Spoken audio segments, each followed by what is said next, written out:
Hello and welcome to the channel. Jamie here from JP Cars. Very quickly, this is my Mk4 Golf and I'm going to be taking parts off it for a challenge that I'm doing, 0 to Hero, where I'm going from a free Ford Fiesta to a Maserati Gran Turismo. This Golf is getting parted out because it failed the MOT miserably. So what I thought I would do is record everything more in depth on these videos so that you can actually have a look at each part that I'm doing. So what I'll do is use this as an introduction for each video and then I shall jump into taking those parts off. And now onto the rear bumper, because someone is going to be buying this rear bumper off me along with the front bumper that I've already taken off. If you want to see that video, go and check out the link below, because I've also done a video on how to remove the front bumper on a Mk4 Golf. This rear light cluster and the other side need to come out. There are just some twisty things here that you can just twist open to open that up. There we go, we can just get those off.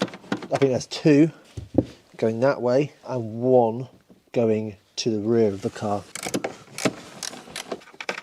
This will now just pull straight out and then I can just unclip this wiring harness here.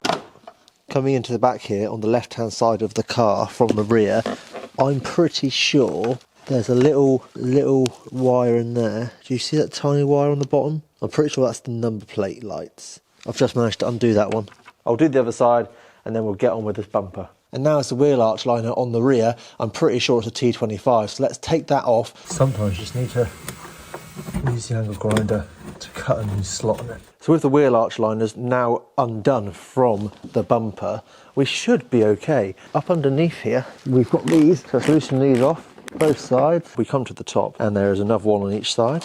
And then there's these little plastic bits. You need to like pop the middle out and very carefully so you don't damage your bumper. Use a flathead. Okay, so we were on the right area when we took this out earlier. What I didn't realise was it had a tab in the back there, which I've just yanked, and it should now come straight out. And the chap that wants to buy this off me is going to be taking these rear bumper guides as well, so I'm going to take those off.